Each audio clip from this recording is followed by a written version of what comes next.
बढ़ा दे, इतने में आपके तरफ मैं इनको रिक्वेस्ट करता हूं। और भदौरिया, श्री आनंद भदौरिया प्लीज। सभापति महोदय, कहाँ तो तय था चिरागा हर एक घर के लिए, कहाँ चिराग मयस्सर नहीं शहर के लिए। बकौल भारतीय जनता पार्टी आर्थिक नीतियों पर दुनिया के सामने तो हम बड़े हो गए हैं, लेकिन बड़ा भारत माने आप क्या समझते हैं? बड़ा भारत माने बड़े लोगों का भारत या गरीबों का भारत? मैं सत्ता पक्ष के तमाम लोगों को सुन रहा था। अगर गरीबों का भारत है तो फिर गरीबी क्यों है, महंगाई क्यों है, बेरोजगारी क्यों है, भूखमरी क्यों है? सत्ता पक्ष के लोग कह रहे थे और पूर्ववर्ती सरकारों पर आरोप भी लगा रहे थे कि 100 में 15 पैसा जाता था, अब जब 100 में 100 पैसा जा रहा है तो देश के हालात ऐसे क्यों हैं?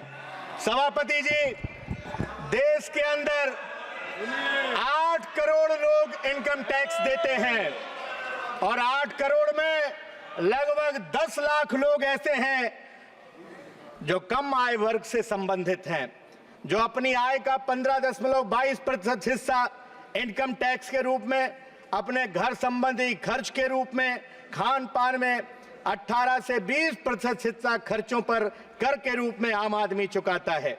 बची हुई राशि लाइफ स्टाइल, बचत, निवेश, इस पर खर्च करता है, उस पर भी कर का भुगतान करना पड़ जाता है। इस प्रकार एक मध्यम वर्ग व्यक्ति को 50 से 55% प्रतिभाग कर के रूप में करना पड़ता है, यानी वो प्रभावी रूप से 45-50% आय ही स्वयं पर उपयोग कर पाता है। आम आदमी अपनी आय पर आयकर देने के उपरांत जरूरत के लगभग सभी वस्तुओं पर जीएसटी चुकाता है। फिर अगर कुछ राशि बच जाए तो घर मकान खरीदता है, उस पर भी रजिस्ट्री शुल्क देता है, वाहन खरीदे उस पर भी टैक्स दे, रोड टैक्स दे, पेट्रोल डीजल पर टैक्स दे, और फिर कुछ बच जाए तो बचत योजनाओं में इन्वेस्ट करे, उस पर भी मिलने वाले ब्याज पर जीएसटी देने का काम करे। माननीय वित्त मंत्री जी, जब कर्मचारी 8वें वेतन आयोग की मांग कर रहे हैं तो आपने इस वित्त विधेयक में, वित्त बजट में कोई उसका उल्लेख नहीं किया। जल जीवन मिशन जिसकी बहुत चर्चा हुई, हर घर जल पहुंचाने की, आज सड़कों की हालत उत्तर प्रदेश के अंदर क्या है? जो माननीय अखिलेश यादव जी ने सड़कें बनाई थी जनेश्वर मिश्रा ग्रामीण सड़क योजना के अंतर्गत, आज गांव की सारी सड़कें जल जीवन मिशन वालों ने खोद करके डाल दी और वो सड़क दोबारा बनाई नहीं, उसमें वही मिट्टी भर दी है, कई दुर्घटनाएं हो गई। मैं एक चीज जानना चाहता हूं सभापति महोदय, जब हर एक व्यापार में नगद भुगतान होता है तो फिर किसान के गन्ने का उधार क्यों लिया जाता है? क्यों नहीं किसान जब गन्ना देता है तो उसको तत्काल उसका भुगतान कर दिया जाता है? आज राशन कार्ड के लिए लंबी लंबी लाइनें ई वेरिफिकेशन के नाम पर कंप्यूटर सेंटर पर लगी हुई है। किसानों का शोषण किया जा रहा है, गरीबों का शोषण किया जा रहा है। मजदूर का तो अंगूठा घिस गया है मान्यवर सभापति जी, अब उसका ई वेरिफिकेशन कैसे होगा? सरकार को इस पर भी सोचना चाहिए। स्वास्थ्य बीमा कार्ड की बात यहाँ स्वास्थ्य मंत्री जी कर रहे थे, लेकिन आपने कह दिया कि जिसके परिवार में 6 लोग होंगे उसी का कार्ड बनेगा। इस पर भी कभी सोचने का काम कर दीजिए। शिक्षा मित्र उत्तर प्रदेश के अंदर आत्महत्या कर रहे हैं, क्या उनको मानदेय नहीं बढ़ाना चाहिए? आपका नहीं परमानेंट कर सकते अदालत के चक्कर की वजह से, तो उनका मानदेय बढ़ाने का काम कर दीजिए।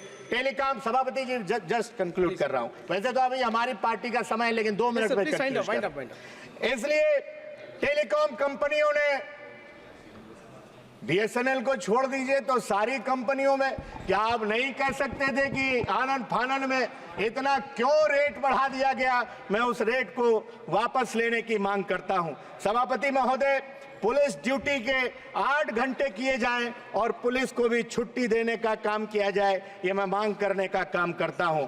आपदा में अवसर लगातार आपका नारा सुनने को मिलता है, इसीलिए आपने जीवन बीमा और स्वास्थ्य बीमा में प्रीमियम लगा करके प्रीमियम पर 18% जीएसटी लगाने का काम कर दिया।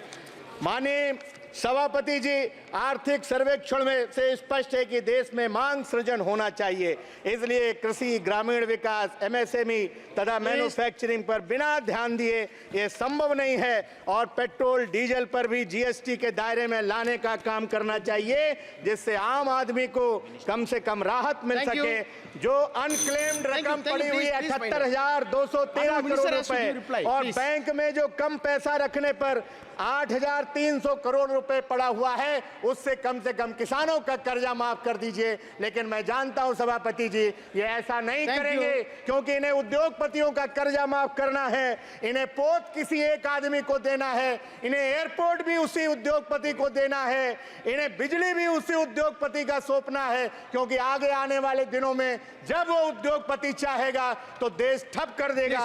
अंत में Thank you. यहाँ दरख्तों के साये में भी धूप Thank you. लगती है। श्री ब्रिजेंद्र चलो सिंह यहाँ वाला। से चलें और उम्र थैंक यू।